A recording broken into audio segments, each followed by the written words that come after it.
Wednesday to everybody besides Rob Manfred. Welcome back to another episode of the Five Tooled Baseball podcast. This is episode 48. And yeah, I'm in a very salty mood about Major League Baseball this morning. I drove to San Antonio last night a little bit faster down and back just to try to get some frustration out about the status of my beloved sport. And all those fantasy baseball drafts that I've already done and have scheduled in the future. But anyway, fortunately for us, Rob Manfred is not in charge of high school baseball or college baseball. So there's still plenty of things for us to see. And first off, Drew, before we get into anything, Travis Sakura threw 101 miles per hour his last outing. Oh, and like we're talking Stalker verified video, which that video stuff is pretty sweet how Stalker does that for you if you got that set up. But yeah, he sent me a DM and I was like, oh my gosh, you did. There it is in the right corner. Like, I'm not sure what's more impressive, the 101 or that one of his warm-up pitches was 100. Well, I was funny. I was at a game when that happened, when I got the message from you, but I was talking to a scout earlier in the day that doesn't have the Austin area, but you know, he was familiar with Sakura. And I said, have you seen him? Or because he may be up here he's going to be up here next week. And I'm just trying to figure out the schedule. And we were just lamenting over how difficult it is to put together a schedule sometimes. And I said, well, have you seen Sakura lately? And he's like, no, I haven't. What's he been up to? And like 93, 94. And I kind of laughed and I was like, 99. And then like during the game, you texted me with the 101. So I found him down the line. I was like, I got an update for you. That 99's outdated. It's 101 now. So yeah, that's hard. Somebody asked me if he's the only junior that I've ever heard of hitting 101. And I was like, well, considering I can probably count the people that I've heard of hitting 100. Yeah. Yeah, I think he's the only junior. Yeah, he's certainly the only one I have. And the unfortunate thing for hitters this year that face him is his slider keeps getting better. That's one thing if you gear yourself up, like, all right, I'm gonna time up this fastball, I'm gonna sell out for it. That's all I'm gonna think about. And then he throws that 89 mile an hour slider, which the shape and the bite and everything's gotten a lot better. I know that's something that he's worked a lot on recently, but shout out to Georgetown leadoff man Zach Zavala. He put the bat on the ball pretty good. That's a guy that stood out to me when I watched them scrimmage against Lake Travis. He's a Houston signee, one of those really slow heartbeat guys. Another guy that I think if you got an S2 score on him, I bet he'd rate really strongly in some areas because it just seems like the game really slows down for him. But so shout out to Zach Zavala and shout out to Travis Sakura for bumping 101 early in the high school season. Somebody posted on Orange February. Yeah, somebody posted on Orange Bloods, is this a guy the Rangers would be interested in at pick 3? And I go, no, he's a junior. Yeah, you don't know yet when the Rangers are picking at the 2023 draft. It should be a backup at the top. Yeah, probably. Assuming again that we actually get a freaking season, but yeah. So Travis Sakura doing his thing for Round Rock. How would the draft work if they don't have a season? Who knows? They'll probably attach some stupid CBA part of it to some, tax tier or whatever it is. I would think that they would just either institute this would require some independent thinking and ingenuity, but institute a lottery or just repeat the order again, which I'm sure would thrill those miserable, small market owners that are holding this thing up because they don't want to spend any money like the rest of teams do. But yeah, I guess they'd probably just repeat it. Just say, okay, these are the last results we have to go off of. So you guys get your pick again. But you were at games Monday and Tuesday. It was just Tuesday for me in this area. So I think you saw a couple arms, Ben Abeld and some other guys as well. Yeah, Nolan Foster too. Yeah, I went over and watched McKinney Boyd versus Rock Hill, and it's still funny. Like the schedules are still off because of the weekend. Yeah, and with upcoming tournaments, the pitching schedules are a little are a little bit off. So Boyd got Abelt, him and Nolan Foster were both on a pitch count of around 30 pitches. So I think I saw Abelt throw an inning and 2/3, and Foster was in like, I don't think he ended up being like an inning and a third or something around there, but they both landed around 30 pitches. That was my first look at Abelt. I'd seen Foster a little bit, but Abel was 86, 89, and it's different, man. Like it's not a comfortable look. He throws across his body a little bit, and it's something I always go back to with like I always ask the big league guys when they'd be in town, like who are some guys you do or don't like facing and all that. And Tulo's answer was always like, he's like, I could hit the guys that were smooth that threw 100. Like that was nothing. He's like, but the funky guys, a lot of times guys that were relievers in the big leagues that just kind of, they were successful because it was just such a different look. He said, those are the kind of guys that I hated. And that reminded me of Abel a little bit, but it's not a comfortable at bat. He changed speeds well, very much in control. He was good. I was really impressed with Nolan Foster. That was as good as I've seen him. But he was up to 90 a couple of times, touched 81 with a slider that was good. Really good, really good pace and tempo. Just attacked hitters. Good get for Texas Tech. And speaking of Texas Tech, I went over and saw a good chunk of their game yesterday against DBU. But it's funny, like adjusting from really good high school players to the highest level of D1 baseball. It's great practice for us to calibrate our eyes. Yeah. Well, just the physicality, like, I mean, Dallas Baptist is physical. Yeah, like, man. Yeah. They were more impressive physically than Tech was. Tech ended up winning extra innings, but it's just, you can tell it's a big step up in size and strength and power numbers, but getting to see a lot of good baseball. So it is kind of fun to toggle back and forth just to kind of see them, in pretty close proximity time wise.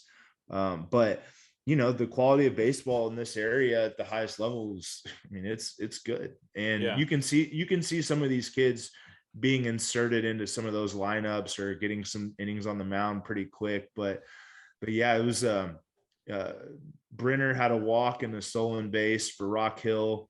I think Uriah struck out twice. The first at bat was questionable on the strike 3 call. He thought he had ball 4, which I agreed with him on that.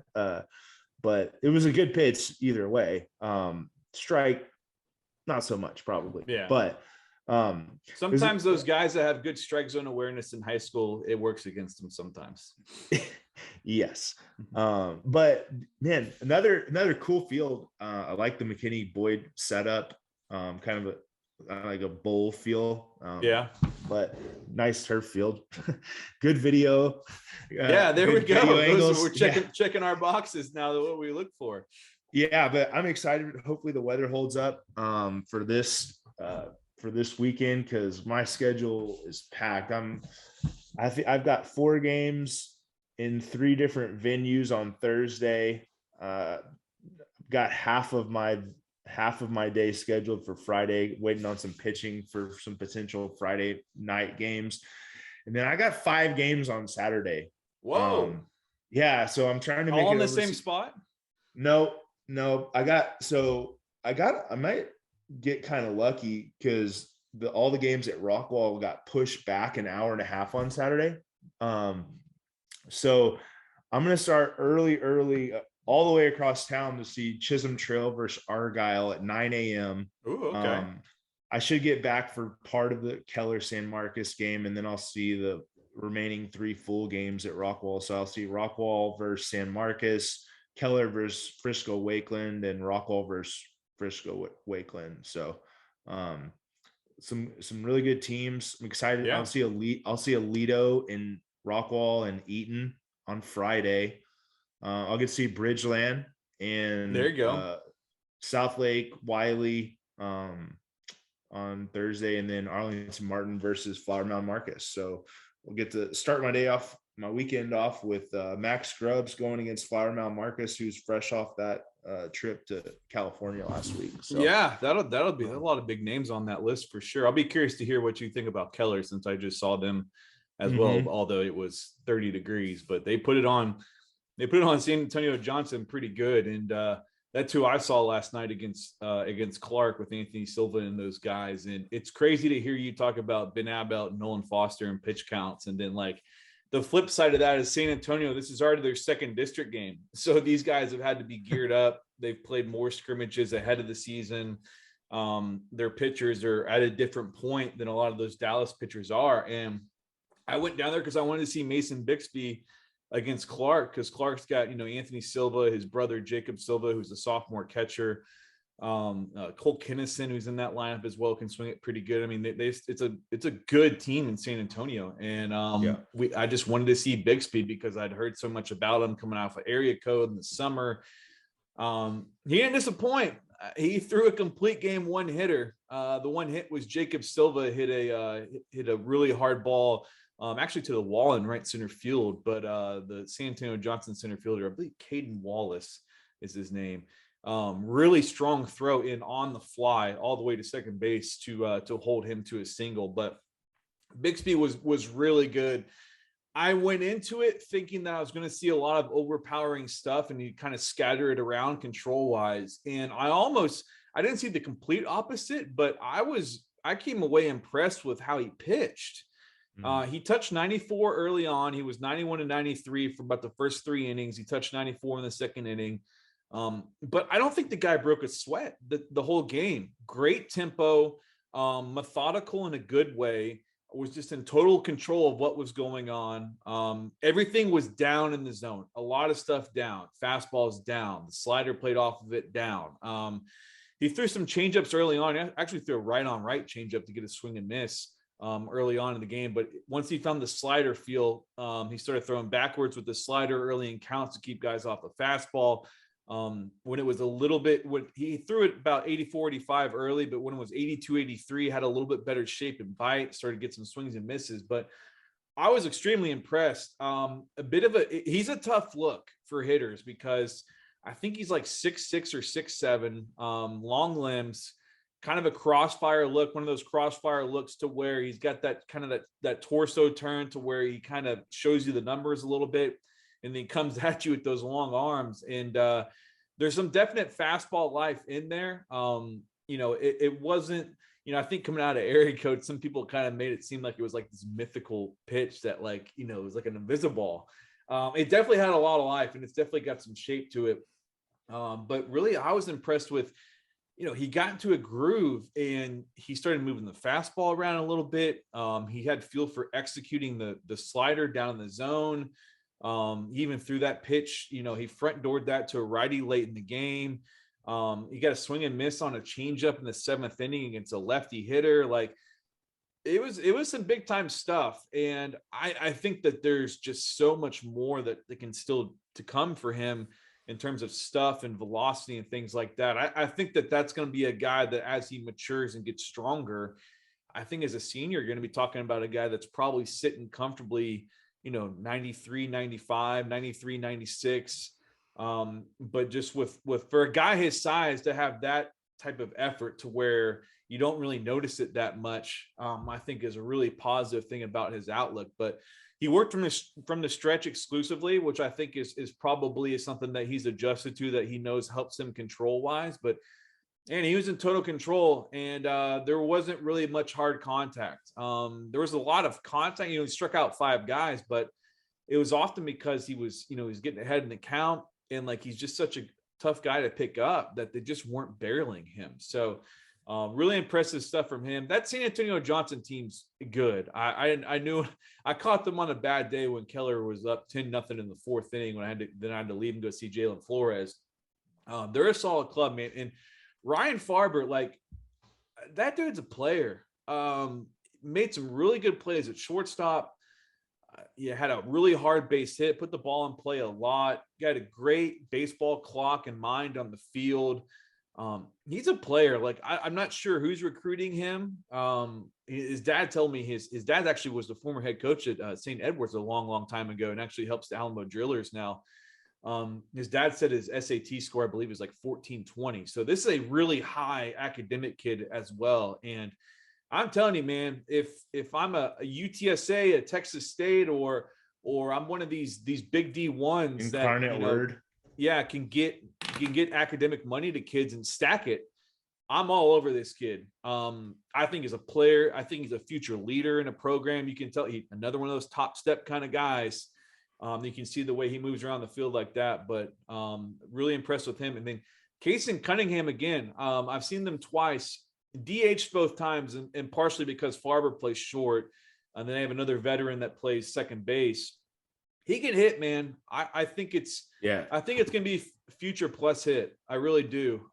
Just the way he carries himself, he's very advanced for his age. His at-bats are advanced. The way he tracks pitches, he takes pitches, the swings he takes, and the counts he takes. Like, he put the ball in play hard multiple times, never once looked overwhelmed. Looks like it's going to be an above average or better run.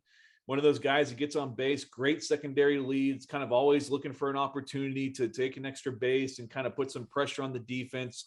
Really always thinking the game when he's out there. Was really impressed with him again. Says a lot that he's a 2025 in that lineup consistently, performing that the way he did. But Mason Cron as well had a really hard base hit. Great looking kid physically. He was actually in the pen warming up in case they needed him for Bixby, but Bixby only threw 82 pitches across 7 innings. So it's not like they had to push him to get to the complete game one hitter. Yeah. He had a fantastic pitch count, but I've seen some video of Cron in the low 90s. So that's a guy I'm hoping I get to see pitch, but hit cleanup again, put the barrel on the ball a couple times, just missed a homer to the opposite field. Great looking kid physically.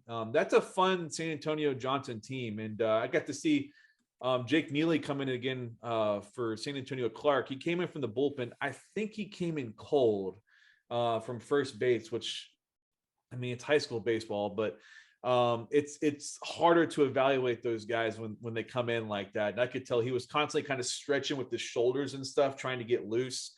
He was up to 87. I like the way he competed because he didn't have his best stuff. He didn't have his best control, but he pitched out of jams with runners on base multiple times. Got a big strikeout with runners in scoring position and wanting to keep his team in the game. Was impressed with the way he competed, but he definitely didn't have his best stuff, but he was able to still get results despite that in a situation that was less than ideal. So, but yeah, Mason Bixby, man, real deal. I'm excited to follow that guy's trajectory at San Antonio Johnson, and just really impressed with the way he went about his business. And 82 pitch complete game, shutout, 1 hitter with no walks. That's a good way to start the season. Yeah, that's really struck me on a couple of these these big name pitchers that we've seen early this year. Like, a lot of them, it's hard. Like, you see this in college too, but it's hard for a guy in their draft year.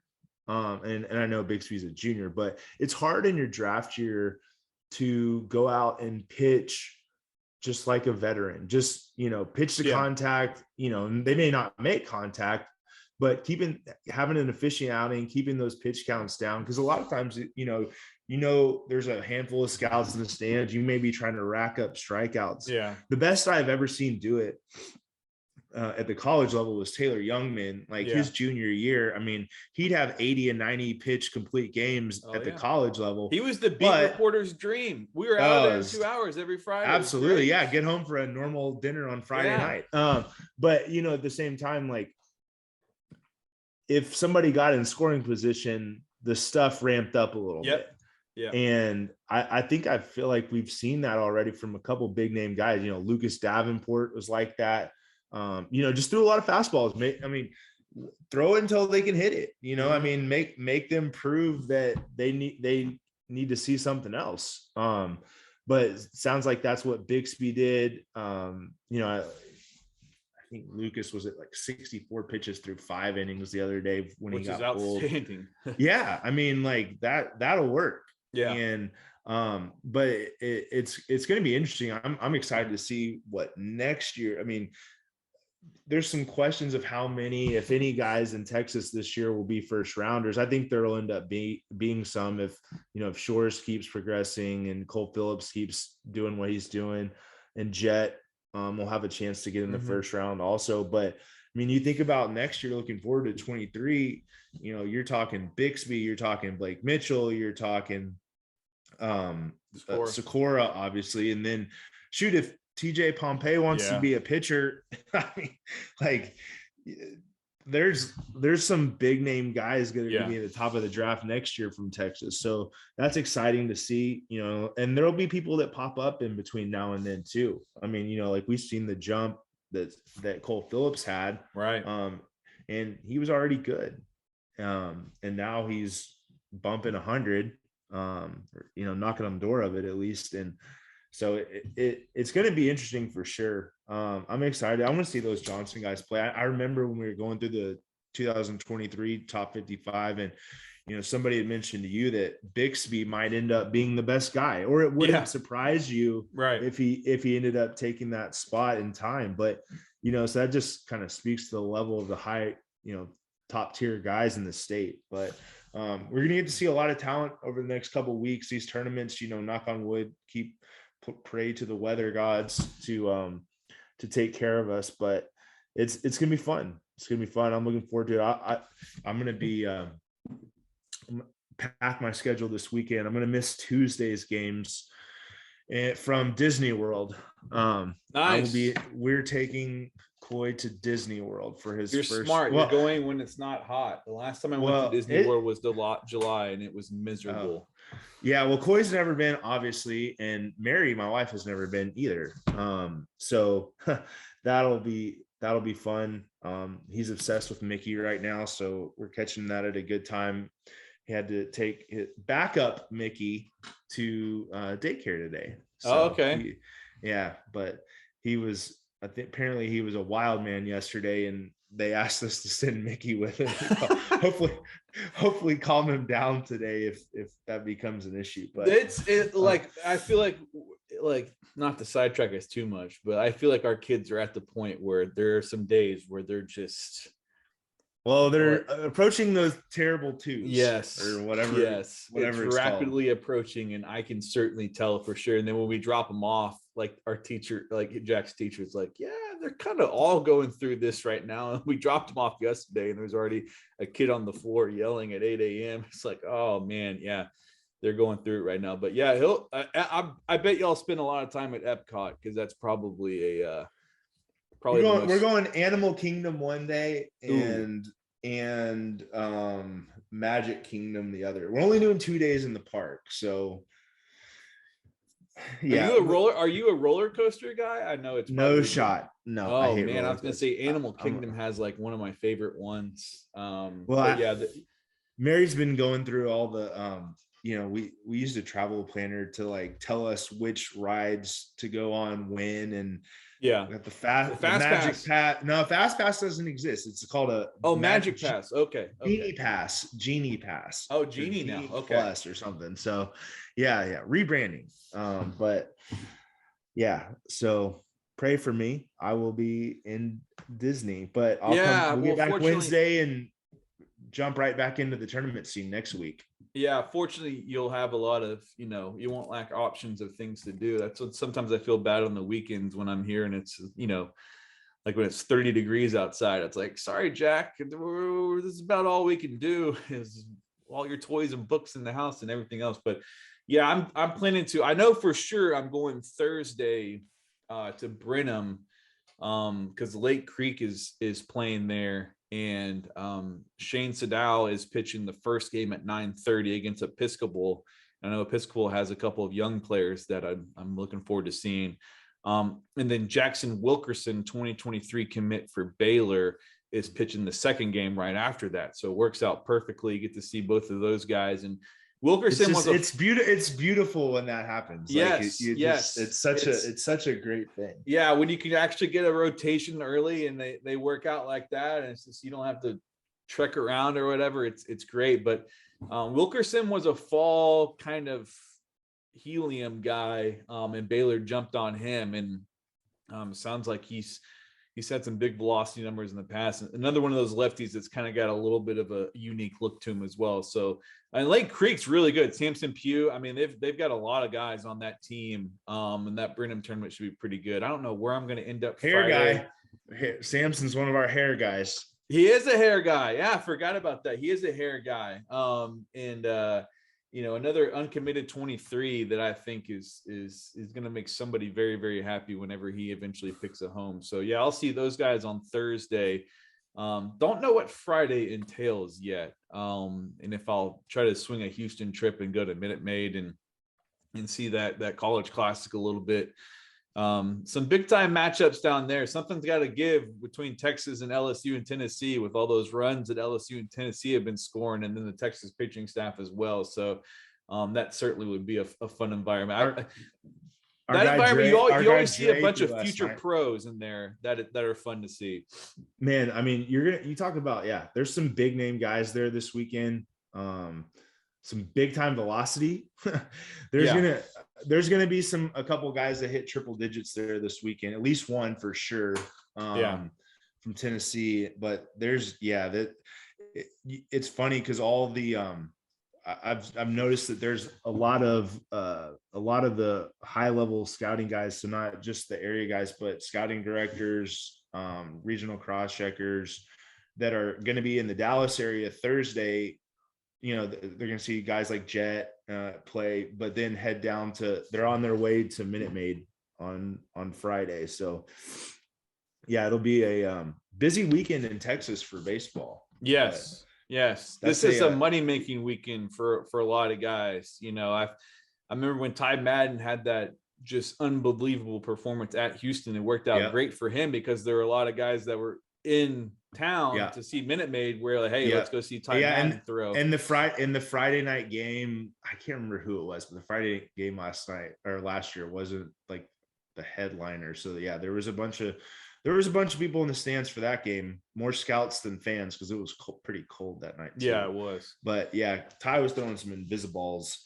But I mean, going back to when I played, Drew Stubbs made a catch in the Friday night game against Houston that most human beings could not make. And I remember the buzz around the whole ballpark was like, well, that catch just solidified him as like a top 10 pick. Yeah.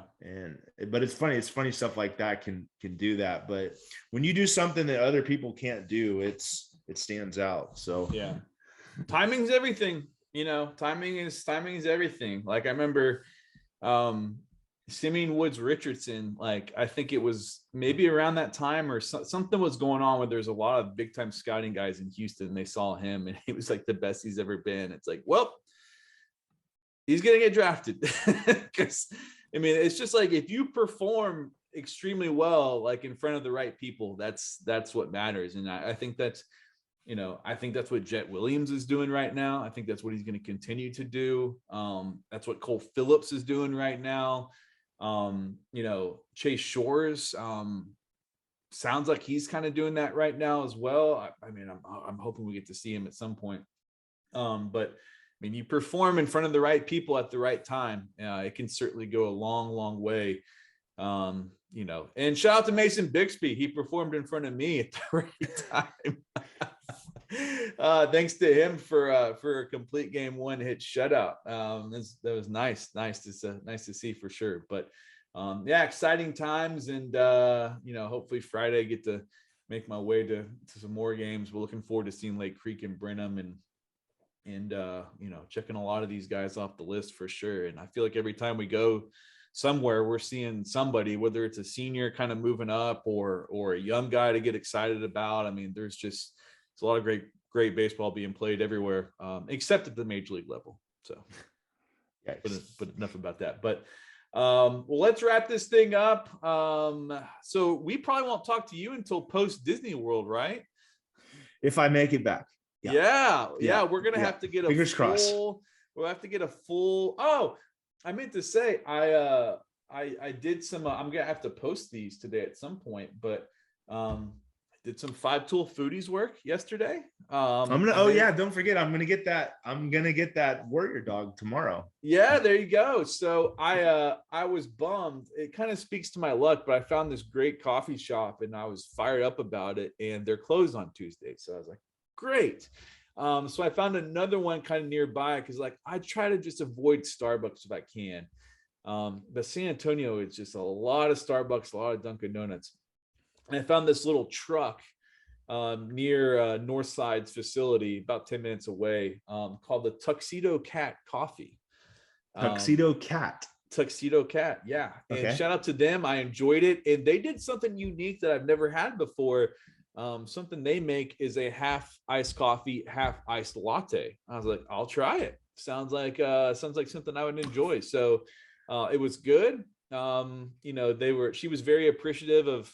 You asked me what I was in town for. I was like, I'm here from Austin for a baseball game. I try to find local coffee to try and avoid Starbucks. And she really appreciated that. So shout out to Tuxedo Cat Coffee. And then texting our man, Jeff Kahn. I was like, hey, I just saw Mason Bixby throw a one-hit shutout. Do you want these videos tonight? It's like, yes. So I found this burger place, sports bar type place called The Shack, about 5 minutes away from the baseball stadium. And I'm putting a 60 on the burger. It was a really good burger.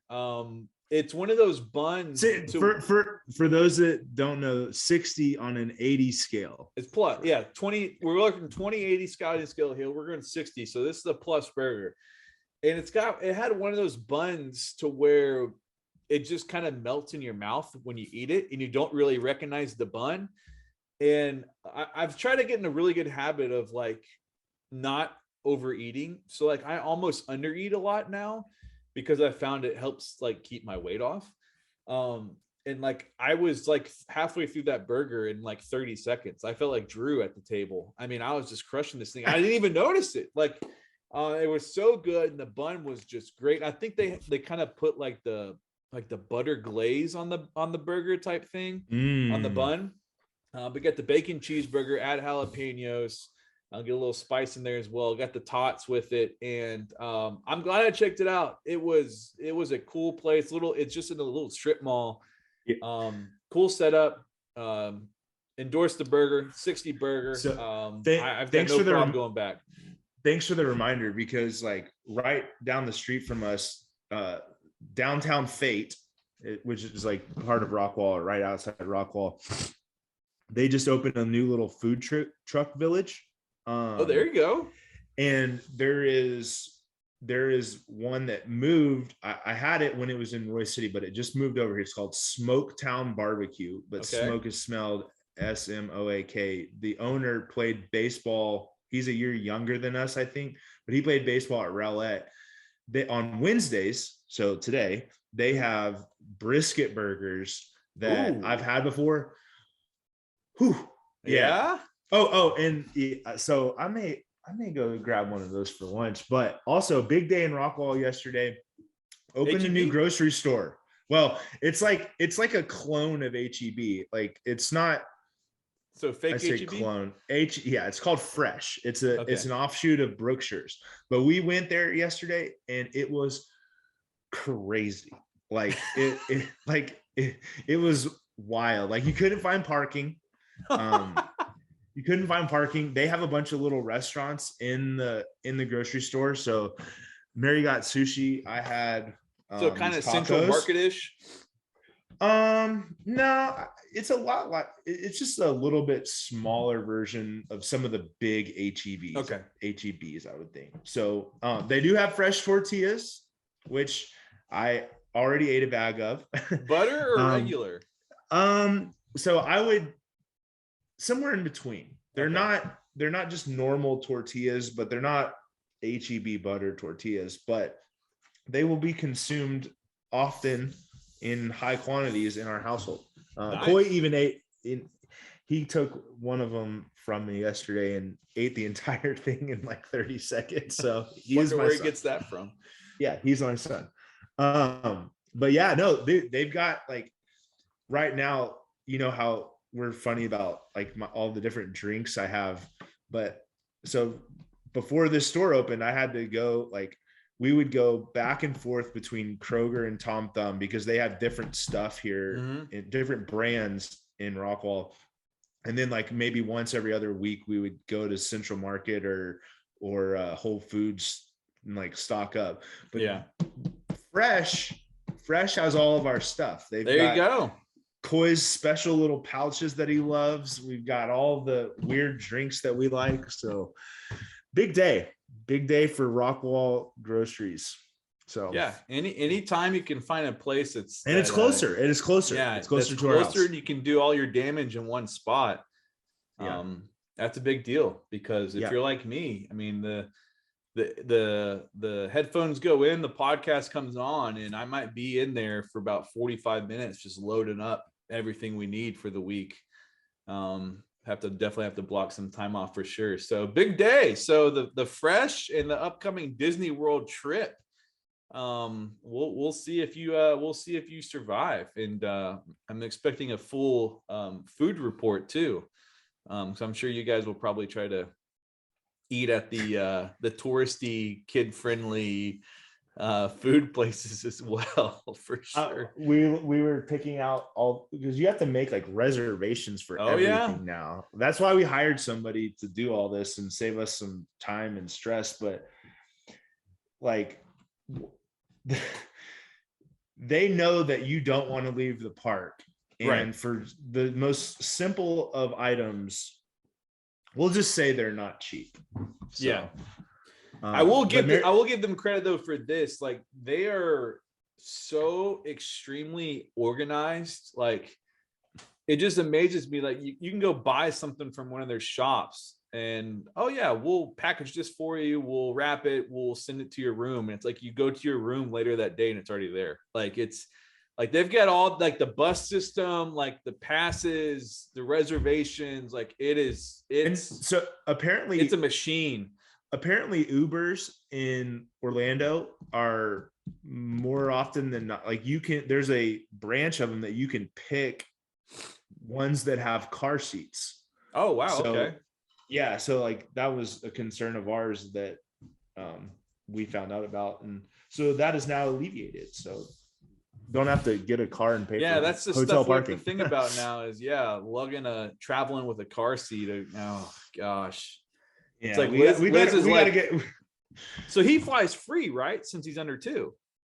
Yeah, for another month. Yeah. Yeah. So that's something we. That's why we got. Yeah. That's why we got that. Liz was bringing it up, and we actually booked a San Diego trip as kind of our last hurrah before the second kid comes, kind of around a Padres game, which might be canceled soon. But she's like, yeah, we've never flown with Jack. We're gonna miss the time for when he's free, and it's just like, sucks, but can't just we for a long time there was nowhere to fly for sure.